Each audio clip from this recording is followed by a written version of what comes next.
Hello everyone, John back again. And frankly, this is a video that I'm making much earlier in the year than I thought I would be, because I found an original 1860 Ames naval cutlass. And how this happened was I was perusing the internet one night and looking at different sites looking for different cutlasses, and this one happened to pop up on a gentleman's site in California, I believe. And I sent him an email because I thought the price was really good. He had marked it down for a couple of $100. And so I started taking a really hard look at the pictures he had listed, thinking it was fake. And it turned out it was not fake. And through an exchange of emails, we made a deal, and he sent it out to me. And we did this the old-fashioned way, because I think he still had this cutlass because he did not take online methods of payments. He only used, cash checks and money orders. But I punched him out a money order, and over a week later, I have my cutlass. And I actually got a cutlass that's in better shape than I expected to get for the price I paid for it. And it was when it got delivered to me. After inspecting it, it was in a little bit better shape than I thought it was going to be based on the pictures. I did clean the blade a little bit, however. It had, some old oil and grease dried on, so it was a little dingy, a little brown, and it's not too bad. It's not 100% pristine, but you can see, let's see if we can have you see it here, the proper markings where it's USN. Let me read them to you. I got to put my eyeballs on.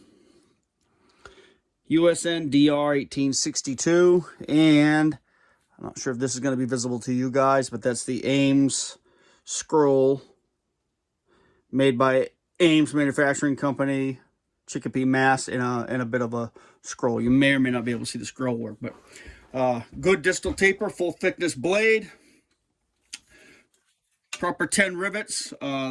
Every part of this cutlass is in overall pretty good shape, especially for its age, though every aspect of it is not pristine. Like the blade is not pristine, and though it's pretty good. It's never been sharpened, but there are some nicks along the edge, some small ones where somebody was probably playing pirates with it one day. The bowl is in pretty good shape, but it does have some nicks and some dings and things like that, but that's no great shake. No great shakes. Grip is in pretty good place, but it's pretty good shape, but it's got some wear. And overall, I'm very happy with it. It has got that awesome cutlass feel in the hand. Comparing this to both the windlass reproduction as well as my cavalry saber, this is by far the winner.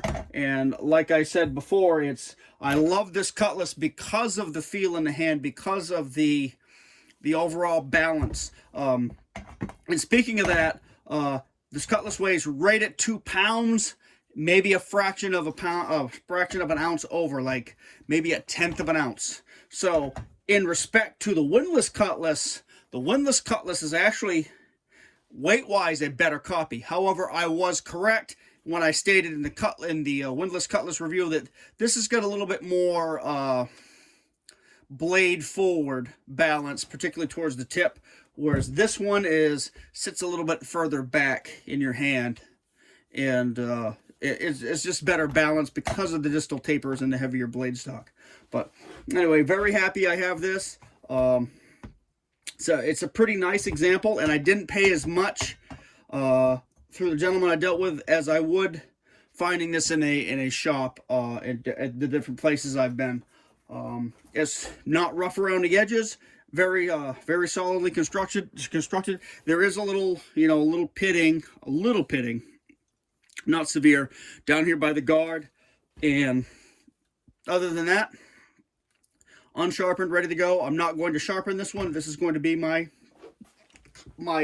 sample of a historical piece, and I still handle it almost every day, just because the balance is so good, and it's going to be a teaching tool for me and other people. And again, very pleased to have it, especially for the price I paid for it, and it happened a lot earlier this year than I thought it was. I thought it was going to, because I set that as a goal for myself, and I didn't figure I'd find one that I was, you know, at a price I was willing to pay. And turned out a few weeks later I did. This is, speaking of cutlasses, this is the original blade I've got all kind of polished up. Though there's a section right here that has got, it still needs a little work because of the happy grinder work that got on it. And overall, whoop, let me stick this back on the wall. There we go. Overall, the Ames Cutlass, I'm sorry, the reproduction Cutlass, pretty good in comparison as far as the weight, balance, and feel. Pretty accurate, though I'd still like a full profile blade. However, I'm glad I got this Cutlass when I did, because I almost went and made a handle for this,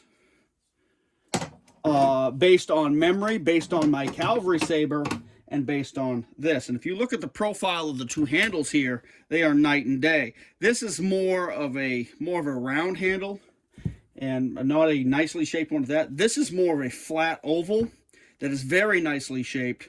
It's got tapers in both directions.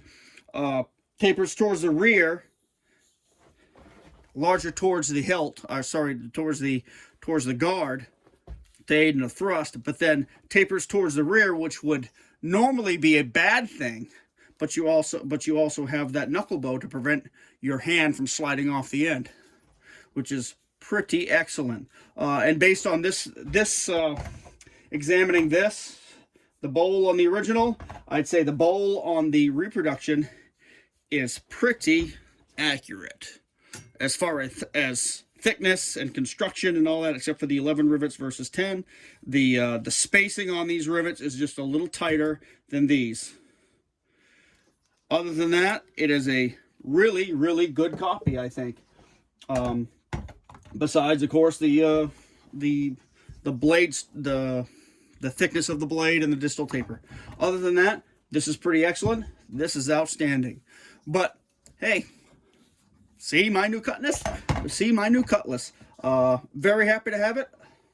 Love this thing to death already. And I'm gonna get out and do some drills with it. And I'm not going to sharpen it and use it. I'm going to sharpen the beaten one and use that, and sharpen this one. That's, I think, the next Cutlass project is going to be to sharpen this thing up and go do some hacking with it as soon as this snow starts to melt and we get some greenery to hack up. But anyway, just a quick look at the new addition to the collection, and hey, I've got a new Cutlass, and maybe we'll look a little deeper at this at some point. But we've I won't say I've beat the Cutlass thing to death, but we've flogged it fairly hard, if not beaten it to death. We're gonna move on to some other Bowie knife stuff, and maybe a few alternative firearms things to get back into the defensive part of things. But anyway, there's the Cutlasses, and keep your eyes open for one, because they are still out there at pretty reasonable prices. I was really pleasantly surprised to find this one at that price, and snapped it right up when I was able to. All right, guys, see ya.